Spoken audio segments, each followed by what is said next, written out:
What is going on, you guys? My name is Rage and we are back today with the May update here of the 5 best free-to-play characters right now in the game that you can start investing in from day one.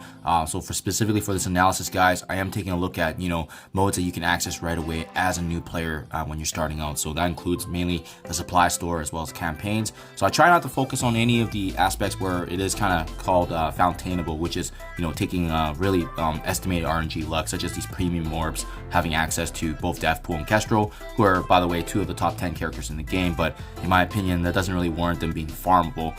As well, the war store is really one of the biggest challenges too, because you get such a massive pool of all these characters. So I am actually going to ignore those 2, factoring in the 5 best free-to-play characters.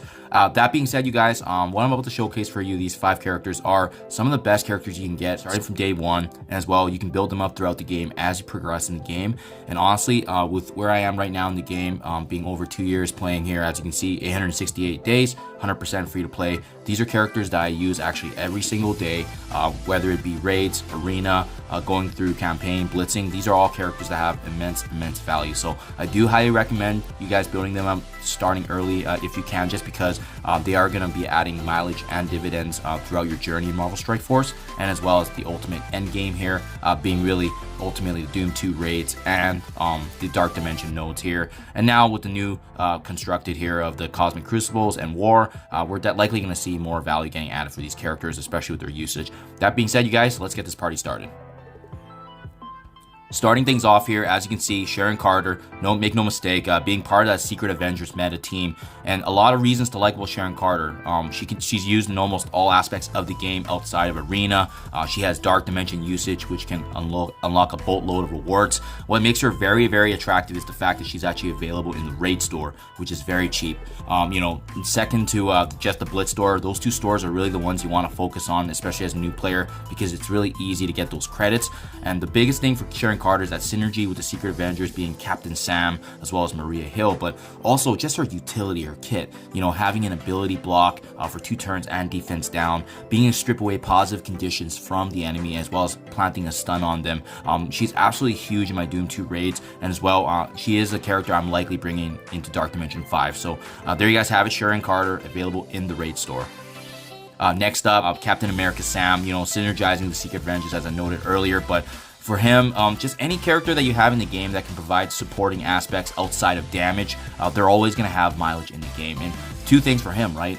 His special Stars and Stripes, applying deflex, counters, as well as defense up to not just himself, but the rest of the team, and as well as speed up and energy, all in one ability here that just really supports any and every team as a slotting character. Freedom Flight is his ultimate ability here, and as you can see, attacking enemies for some really decent damage, but as well as filling up his speed bar for himself and any skilled allies. So you keep this in mind, right? This applies to allies that are outside of that Secret Avengers meta. He can actually benefit other skilled allies. He's an absolute must-have in the Doom 2 raids. Dark Dimension 5, again, I'm likely bringing him up just because you can see here, spare no expense to upgrade him up, an absolute huge investment, and best of all, he's actually quite accessible being in Doom 2-6. So I mean, the Doom chapters are still difficult, but overall, it's not the end game where you can get to this stage if you have strong teams to really maximize that value. So still highly recommend if you guys can build, but otherwise, he may be the hardest character to actually get to out of the 5 that I'm talking about here today.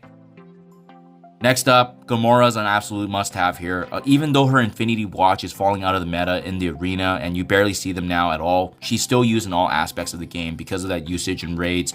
You can still use her Dark Dimension, but likely a lot of players are now shifting over to Darkhold. But really the biggest thing for her is her damage output and the amount. She can be a slotting character, especially with Nebula on her side, and as well, one of the best ways to actually access her being in the Blitz store, right? So again, a very highly accessible store, adding amazing value to to players that start off in the game that need high offense and damage. And well, you have Gamora there to just really add that. Overall, a really great kit, and it's unfortunate that their team is falling out of the meta, but make no mistake, their team is still a top 5 team in the game. So that's why their value is still there if you build her up, and she can still slot in with the other Guardians as well outside of the Infinity Watch team. So keep that in mind, you guys. Still one of the best offensive characters in the game, especially starting out. Next up, and especially with the recent update in the Marvel Strike Force blog post yesterday, we got confirmation now that Shang-Chi is going to be officially farmable in the Blitz Store home. So that being said, he was already one of the best characters in the game, but by having that, just get extra confirmation that he's one of the best to actually get access to, especially when you're starting off in the game and ultimately building up your roster. There's not enough good things to be said about Shang-Chi, honestly. He's got a cleanse, he can heal himself for Heroes for Hire, which is one of the top war defense teams in the game. He also gives himself a turn meter as well when utilizing this ability and cleansing. But his ultimate ability here is just an absolute dynamite of an attack that just absolutely inflicts immense damage across all enemies, as you can see, and adding additional benefits here for Heroes for Hire if they're on his team. But overall, he's a slotting character, a must-have for Doom 2 skill modes, and as well a Dark Dimension 5 lock already. As you can see, he's one of the few characters that I have right now in my roster that's actually maxed out here for tier 16, because 100% he's coming on with me to Dark Dimension 5. And last but not least, you guys, this one was a really lock as well, because him being staple in the game, especially the Doom 2 raids, utilization, Dark Dimension 5, used in all game modes outside of Arena, an absolute must-have, especially when synergizing with Dagger and the fellow New Warriors in Deathpool. Cloak adds immense benefit to the team because of the negative conditions that he can inflict on the team. So Umbo Embrace, stripping away positive buffs, applying defense down, offense down, gaining assist from Dagger if available, as well as Shadow Assault is really his notable and ultimate ability here. As you can see, the key thing is applying immense damage, but as well as the 3 negative conditions, which also include blind, defense down, disruption, offense down, slow, and an absolute must-have, even inflicting vulnerable, so that way damage output is going to be increased for the rest of the team. Again, a top 5, top 10 character in the game, and best of all, what really adds him to this list is, once again, starting off in the game, he is available actually in the raid store right away. So if you guys can see him in the store next to the Blitz, this is going to be accessible. And now with the recent buff here, actually with the alpha raids having him, he's just way more accessible now in the game. And again, the only caveat here is, even though I personally will likely bring him up to Dark Dimension 5, the conflict here is actually the Mystic Gear crunch that's needed actually for the rest of the other Mystic nodes. So keep that in mind, you guys.